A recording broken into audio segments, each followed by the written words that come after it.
Live podcast with SVR, June 12th, 2023. A whole bunch of regulars have shown up for tonight's live stream. You know who you are, so we won't drop names right now. Dan announced that there was going to be some good news later on in the show. Today, Dan and his lovely wife visited the Royal Canadian Artillery Museum, and we found out that his lovely wife is in the Army Reserves. 2 thumbs up for Irene. It seems the museum also has an extensive collection of handguns, rifles, and other small arms. The most impressive displays, of course, were the artillery pieces kept outside of the museum. Look for the video shortly. Steve from Stockpile Hobbies showed up tonight, and it seems he has been volunteered to convert a couple of AFX cars to mount LED lighting. We're looking forward to seeing those videos. It was Steve's son's Enzo's birthday today, so a big happy birthday to Enzo from all of us here at the SVR live stream. We found out that Dan is a big fan of Viper's Polymod chassis. It seems the power required to run these cars is substantial though. The recommended voltage runs as high as 30 volts per lane. I mean, if you don't fry your motor, I guess you will see an improvement over stock type voltages with any car and that much voltage. Cars like that are very expensive and are really designed to be run on large routed tracks, not your average home track. Of course, we all want to have 1 or 2 of these awesome cars in our collections, at least for the bragging rights, if nothing else. They are truly at the pinnacle of current slot car engineering. Jean from NYC Slots was in attendance tonight. Jean is helping sponsor the cars, which Dan is planning to give away in the coming weeks. Some may know Jean as veteran eBay seller GMQ 2006.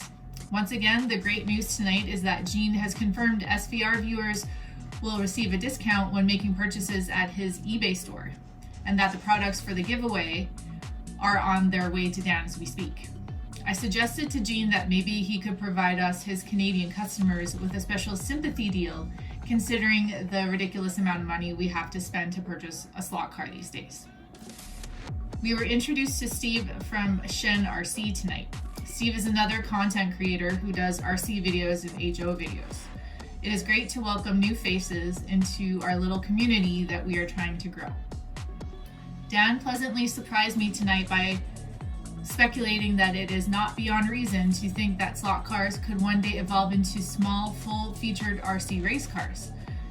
We have the technology already, and when you compare the cost to something like the Victory 400 race set, the price for such technology is similar. I would have to say that in order to make a workable race set though, a lot of restrictions would have to be placed on the way the cars operate in order to make them more user-friendly. This would be a great topic for discussion on a video conference. Hint, hint. Southern Slot Raceway got honorable mention for their awesome track layout. Carzo HO Racing received honorable mention tonight also. Dan announced the upcoming release of his review of AFX number 22048, the new blue-flamed Camaro. Without saying too much, it seems that there may still be issues with the pinion gears on these cars. Check for the review on YouTube later this week. AFX has reported that the issue has been resolved. However, it seems to me that like Auto World, with their defective products, AFX does not want to eat the cost of a defect by recalling the defective product. They ship it out anyways and will deal with it on an individual basis, or in the case of collectors, probably not at all.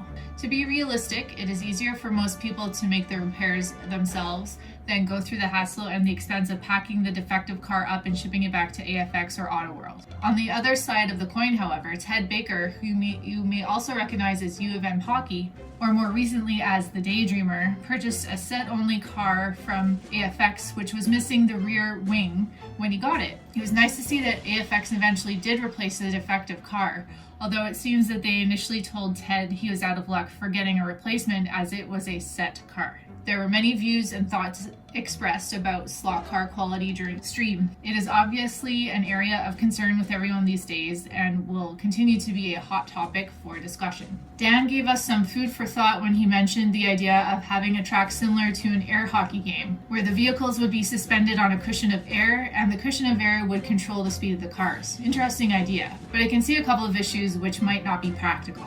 Again, this could make for some great discussion as it is a really interesting concept. Next, we heard Dan expressing his disappointment with the fact that current AFX chassis are using can motors instead of the old school armature and magnet assemblies. Dan feels that the can motors reduce the tinker factor with the new cars.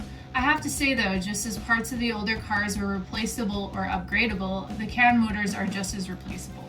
In fact, I would suggest that they are more user-friendly when it comes to that. Really, the only downside to the can motors is the fact that the motor brushes are not replaceable. I will give you my thoughts on the motor situation. I doubt that the motors are produced in-house. I imagine that AFX can motors and the armatures for the Auto World cars are fabricated by some company that specializes in small electric motors. They are probably purchased in bulk by the thousands. However, I could be totally wrong. We really need a peek at the production facilities. What's the big secret? We got to discussing special order or exclusive cars. I think that Brian at Pro Tinker Toys has inspired some others to consider doing special order cars of their own. Recently, we have seen an exclusive 1956 Ford F100 Deluxe Pit Kit from Grumpy Slot Cars, and there are 57 Chevy Nomad and 68 Ford Torino Deluxe Pit Kits coming from Andrew at Slots and such. Of course, we are also expecting more special order cars from Pro Tinker Toys. Of particular interest, I believe that a semi-truck and trailer deluxe pit kit will be released soon. Most likely a Peterbilt 359 with a box trailer. We know that this year's Tinker Club Car of the Year will most likely be a Mayflower moving semi. Then there's the AFX competition pack from Bob Beers and Andy Molta at Slot Car Central. The one thing Dan did not really touch on when talking about the exclusives is the fact that through PTT, our little slot car community has actually had the opportunity to exert some influence on what Auto World is doing these days. And we have been able to influence some changes to their production. Through my complaining to Brian about the crooked rear bumpers on the 56 Nomads, we finally see that the problem has been rectified with the last couple of releases. Everyone's complaints about the defective flamethrower chassis led to Auto World returning to the method of attaching the lights that Aurora used back in the day.